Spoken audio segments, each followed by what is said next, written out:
At the height of its power, the Pinkerton National Detective Agency employed more armed personnel than the entire United States Army. Not government agents, not soldiers, private employees, accountable to corporations, not to the law. And they had one rule about their targets, one rule that they printed on every piece of official agency literature that appeared beneath their famous unblinking eye logo that defined their entire organizational philosophy for over half a century. We never sleep. And they meant it. In the last episode, we rode with the outlaws. We followed the Wild Bunch across Wyoming and Bolivia and Patagonia. We understood why men like Butch Cassidy made the choices they made. This episode, we switch sides. Because the Pinkertons aren't just the antagonists of a video game. They are one of the most consequential and most disturbing private organizations in American history. And once you know what they actually did, Agent Milton showing up at camp feels very different. Tonight we're going to cover 3 things that I guarantee most people don't know. First, where Allan Pinkerton actually came from, and why the man who built America's greatest anti-labor weapon started out as a radical working-class activist. Second, the full story of the Homestead Strike of 1892, which was essentially a pitched military battle between Pinkerton agents and American steelworkers, in which people died on both sides, and which ended up in congressional hearings. And third, why the Pinkerton Agency, in one form or another, still exists today. Let's go. Red Dead Real History, Episode 2, We Never Sleep.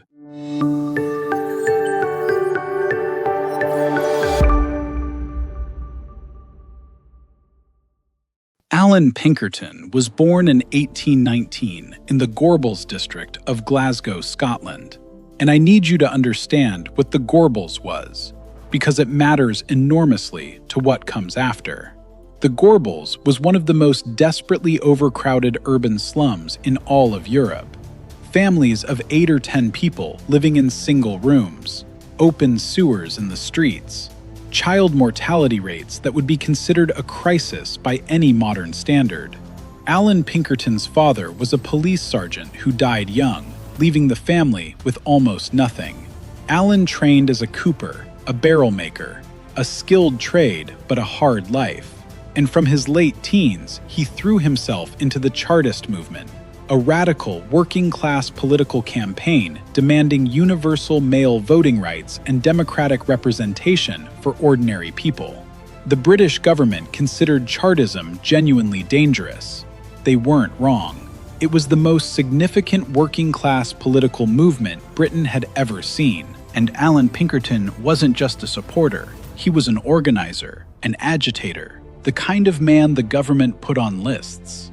In 1842, the British government's crackdown on Chartist organizing became serious enough that Pinkerton needed to leave Scotland. He wasn't metaphorically a target, he was literally on a government arrest list. He and his new wife, Joan Carfree, fled to America. Specifically, they settled eventually in Dundee, Illinois, a small Scottish immigrant community about 40 miles northwest of Chicago.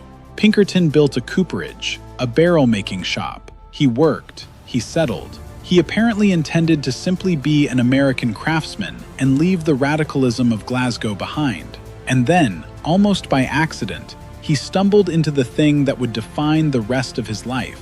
In 1847, while gathering timber in a forest outside Dundee, Pinkerton noticed what appeared to be a recently used campsite, evidence of an encampment that shouldn't have been there. He reported it to the local sheriff, helped stake out the site, and assisted in catching a counterfeiting operation. He was locally celebrated. Within months, he'd assisted in breaking up a second counterfeiting ring. The sheriff recommended him. People started coming to him with problems, and Pinkerton discovered something he hadn't known about himself in all his years of barrel making and political agitation. He was extraordinarily good at detective work. He had a talent for reading people, for building informant networks, for thinking like someone who was trying to hide. It is genuinely one of the more remarkable accidental career pivots in American history. By 1850, he had founded the Pinkerton National Detective Agency in Chicago, with a set of operating principles that were, on paper, genuinely admirable. The original Pinkerton operating principles are worth actually reading because they tell you what the man thought he was building. No agent would accept bribes. No cases would be taken for political purposes. Fees would be flat and agreed upon in advance. No contingency arrangements. Agents would not work for one political party against another. Confidentiality would be maintained absolutely. And this one is significant. The agency would not represent a defendant in a criminal case when they knew that defendant to be guilty. Written principles, on paper, available to clients. This is the moral foundation of an organization that would later send 300 armed men up a river on barges to assault striking steelworkers. That gap between the founding principles and the eventual practice is one of the most instructive stories in American business history. But before all of that, before the dark chapters, there's one chapter of the Pinkerton story that is genuinely, unambiguously remarkable. In early 1861, Pinkerton's agents uncovered what became known as the Baltimore Plot, an alleged conspiracy by Confederate sympathizers in Maryland to assassinate President-elect Abraham Lincoln during his train journey to Washington for his inauguration. Whether the plot was as serious as Pinkerton believed, historians debate to this day. But the result was real. Lincoln's travel route was secretly changed. He passed through Baltimore in disguise in the dead of night, and Pinkerton became Lincoln's personal intelligence chief for the first years of the Civil War. The Glasgow barrel maker who'd fled a government arrest warrant in 1842 was now running American military intelligence. That is an extraordinary American story, and it's completely true. During the Civil War, Pinkerton ran what became the Union Intelligence Service, effectively America's first organized military intelligence operation. He worked under the alias Major E.J. Allan to protect his identity.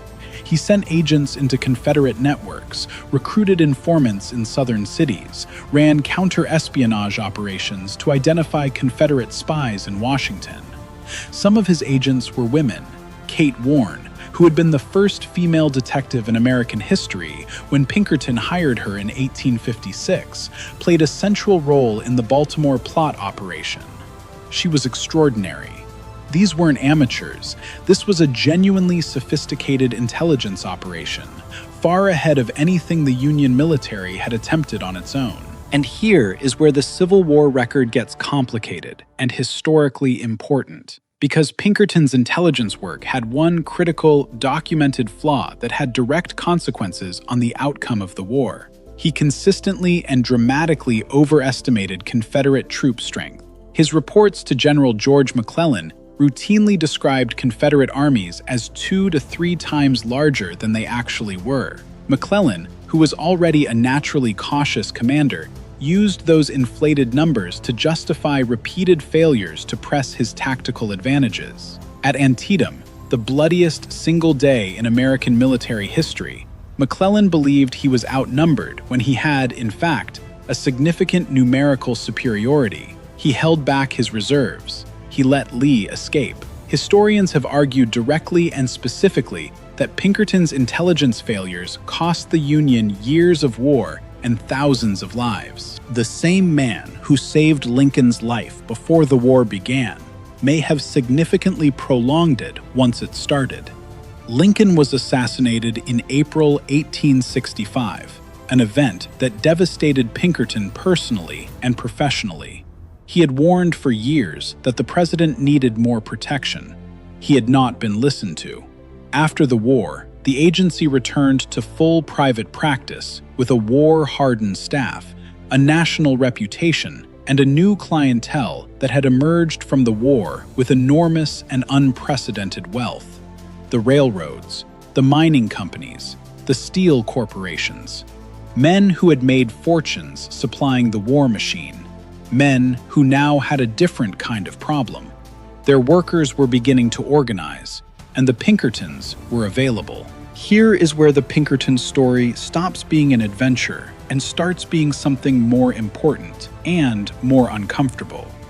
By the 1870s and 1880s, American workers were beginning to organize in serious, sustained ways. The Knights of Labor and later the American Federation of Labor were building genuine political power, making the argument that if you spend your life creating value for a corporation, you should have some say in how that corporation treats you. This seems like a mild observation. In the Gilded Age, it was treated as a revolutionary threat. The corporations hired the Pinkerton Agency to make the labor movement go away, and the Pinkertons had a specific toolkit for this that was effective, methodical, and by any modern ethical standard, deeply wrong. The method was specific and systematic.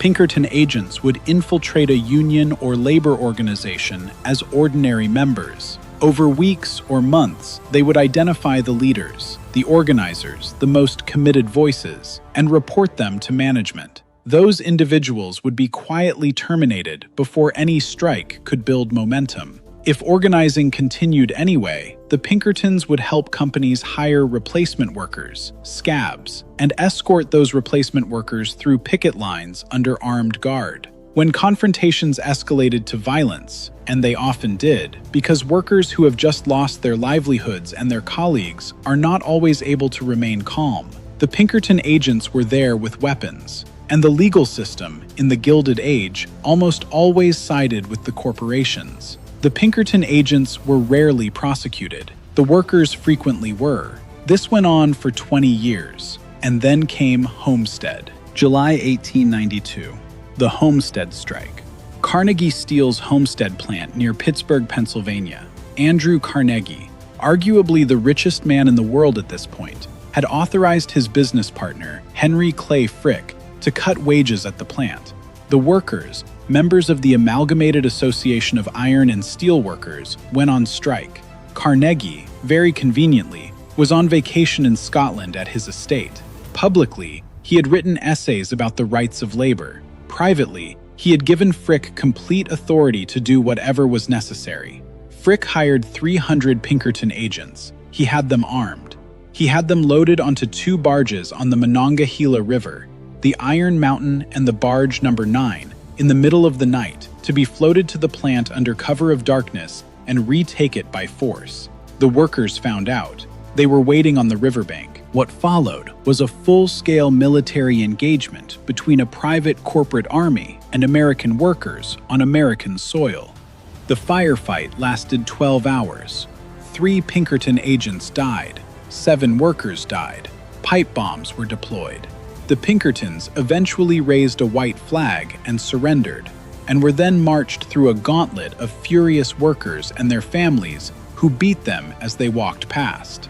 The Pennsylvania governor called in the state militia, 8,000 soldiers. The strike was eventually broken, the Union was destroyed, and Carnegie returned from Scotland. The public outrage was immediate and enormous. The Homestead strike was front-page news nationally and internationally. Workers across the country understood clearly what the message was. Organize, and the corporation will send an army. Congressional hearings were held. Carnegie was called to account, though he was a skilled enough public communicator to largely escape personal political damage. Frick survived an assassination attempt by the anarchist Alexander Berkman weeks after the battle. Shot twice and stabbed, he refused surgery until the end of the business day, which was either extraordinary toughness or extraordinary priorities, depending on your perspective. And Congress passed the Anti-Pinkerton Act of 1893, officially prohibiting the federal government from hiring Pinkerton-style private mercenary agencies for law enforcement purposes. The act specifically named the Pinkerton Agency. It still exists in U.S. law today. And here is the part that connects directly back to Red Dead Redemption 2. The Homestead strike happened in 1892. Red Dead Redemption 2 is set in 1899, 7 years later. The Anti-Pinkerton Act had passed 6 years before Dutch's gang is operating. The agency was at the absolute peak of its controversial power and public notoriety during the exact years of the game. When Agent Milton shows up at Shady Belle and tells Dutch that civilization is coming and there is no escaping it, that speech isn't the invented menace of a video game villain.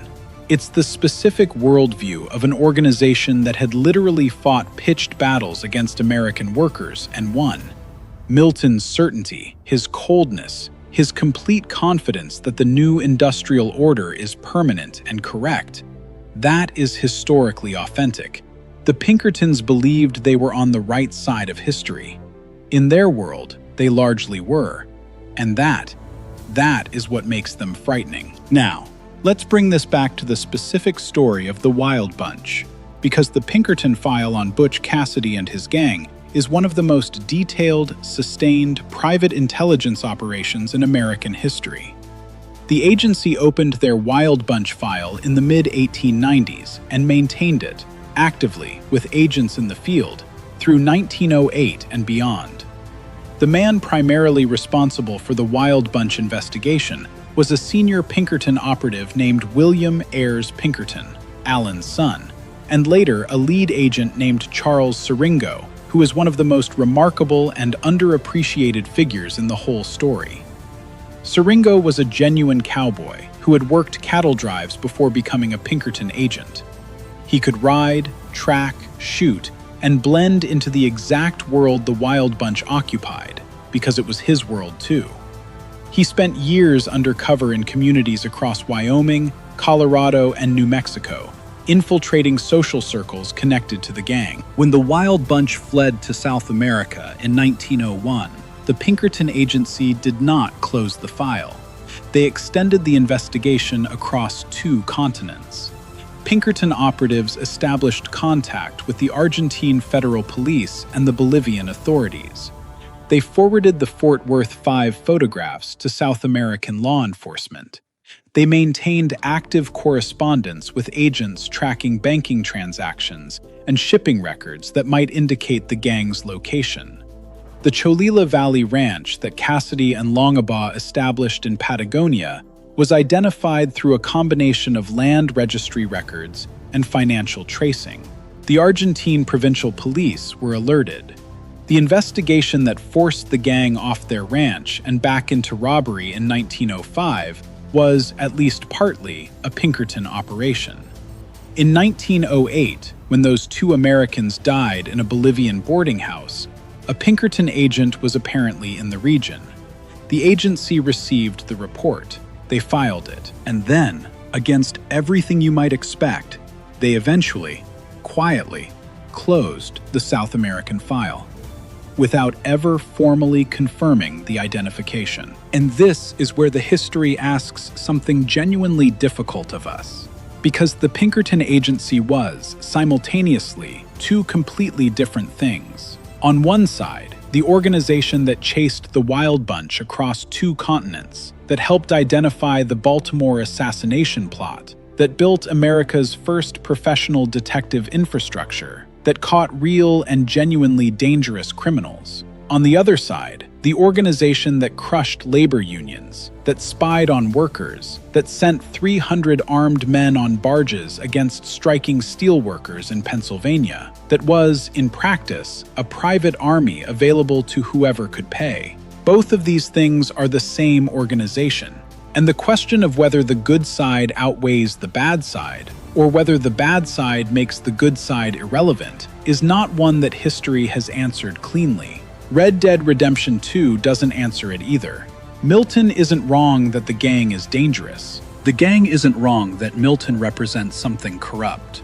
The game is smart enough to understand that both of these things are true at the same time. The Pinkerton National Detective Agency never died. It evolved. By the early 20th century, the worst of the anti-labor work had become legally and politically untenable. The Anti-Pinkerton Act, growing union power, shifting public opinion. The agency pivoted toward corporate security consulting, executive protection, loss prevention. In 1999, the agency was acquired by a Swedish security company called Securitas, one of the largest private security corporations in the world. The Pinkerton brand and name were retained as a subsidiary.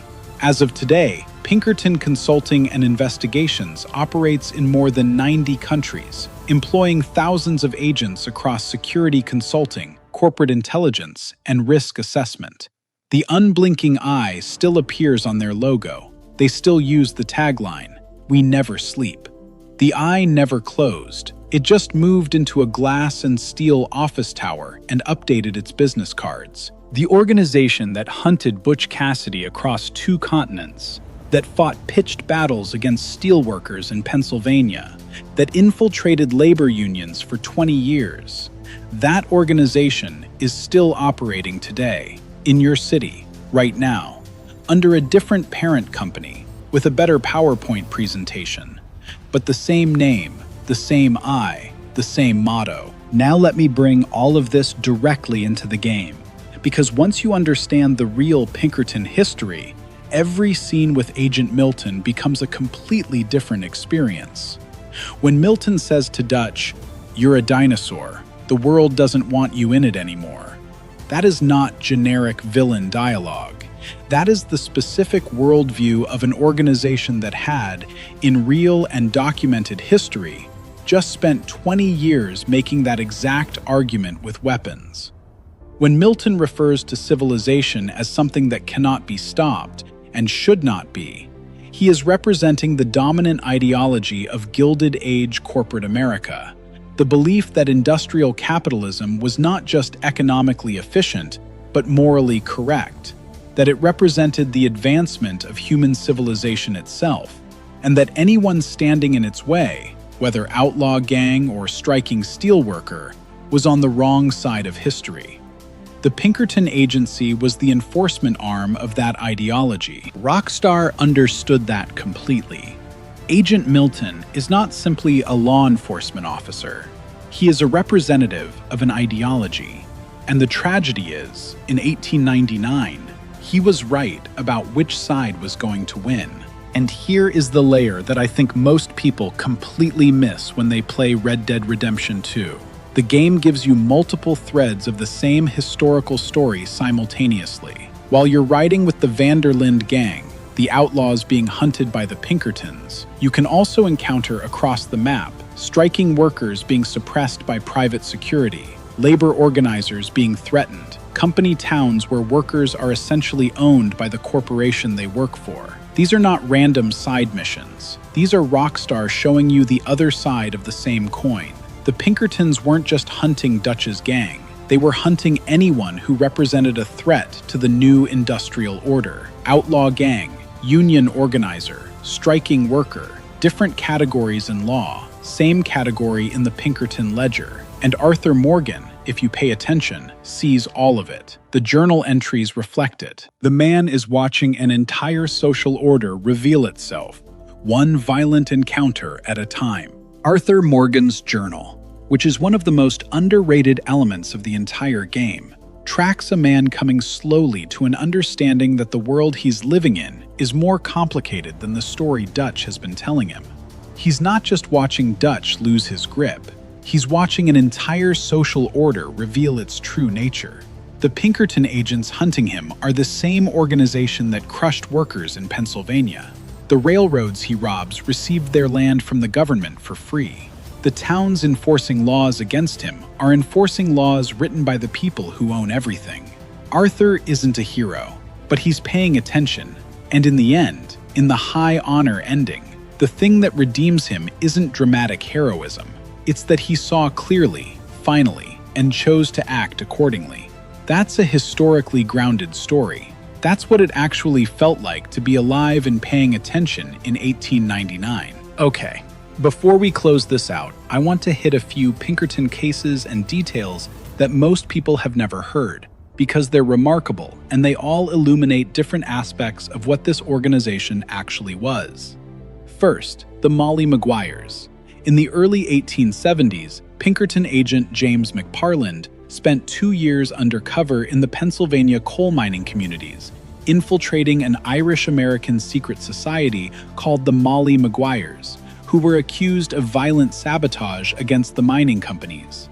McParland's testimony eventually led to the execution of 20 men, Whether those men were genuinely guilty of the specific crimes they were executed for, or whether McParland had infiltrated, manipulated, and effectively manufactured a conspiracy, historians debate seriously to this day.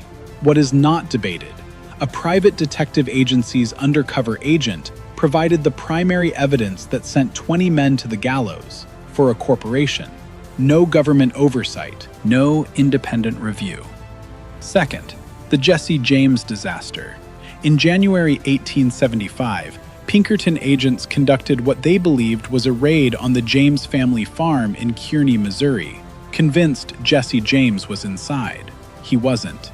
His mother, Zerelda Samuel, was, and his 9-year-old half-brother, Archie. The agents threw an incendiary device through a window, a clay ball filled with flammable material, apparently intending to flush the occupants out. It exploded inside the house. Archie Samuel was killed. Zerelda Samuel lost her arm. Jesse James was not present. He was never at that farm that night. The Pinkerton agency denied responsibility. The Missouri state legislature nearly passed a bill granting Jesse James amnesty. Public sympathy had swung so strongly against the Pinkertons that the outlaw became briefly more sympathetic than his pursuers. The raid was, by any standard, an operational catastrophe and a moral disaster, and it never happened to the agents responsible. Third, and I want to end this section on something remarkable, the Pinkerton agency had female agents from 1856. Kate Warren, who we mentioned earlier, was hired as the first professional female detective in American history when she walked into Pinkerton's Chicago office and argued that women could gather intelligence in social settings that were completely inaccessible to male agents. She was right. She became one of the most effective operatives in the agency's history. She worked the Baltimore plot. She ran social intelligence operations in Confederate circles during the Civil War. When she died in 1868, Allan Pinkerton had her buried in the Pinkerton family plot in Graceland Cemetery in Chicago. By all accounts, he considered her one of the finest agents he had ever employed. In an era when women couldn't vote, couldn't own property independently in most states, and were largely excluded from professional life, one woman had built a career as a professional spy at the center of American history. That story deserves its own episode. Here's what I want you to take away from this episode. The Pinkerton National Detective Agency was not a simple villain. It was not a cartoon antagonist. It was an institution, built by a working-class radical who fled government persecution, that became, in practice, one of the most powerful tools of corporate power in American history. It caught real criminals. It built the framework of modern American detective work. It also crushed labor unions, spied on workers, killed Americans who were striking for better wages, and operated for decades with essentially no legal accountability. Both of these things are simultaneously true, and Red Dead Redemption 2 understands that. The game doesn't give you a clean reading of the Pinkertons. Milton is competent and dangerous and not entirely wrong. The gang he's hunting has done genuinely harmful things. The world Milton represents is genuinely corrupt. Nobody in this story is clean, and that moral complexity, that refusal to make it simple, is exactly why this game feels like history rather than a history costume. Real history is never clean.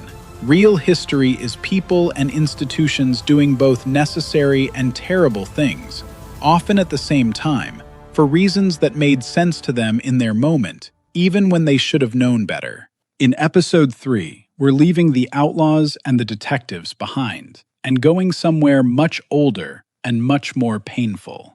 The Wapiti tribe in Red Dead Redemption 2 is not a fictional Native American community. Every detail of their story, the reservation, the government pressure, the desperate spiritual movement, the colonel who wants them gone, maps directly onto the documented history of the Lakota Sioux, the Ghost Dance movement, and the massacre at Wounded Knee in December 1890, 9 years before the game begins.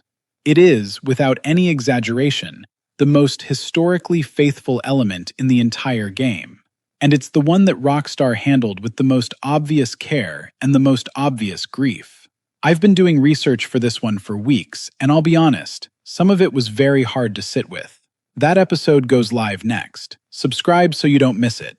And, genuinely, share this one if it changed how you see the game. See you in episode 3.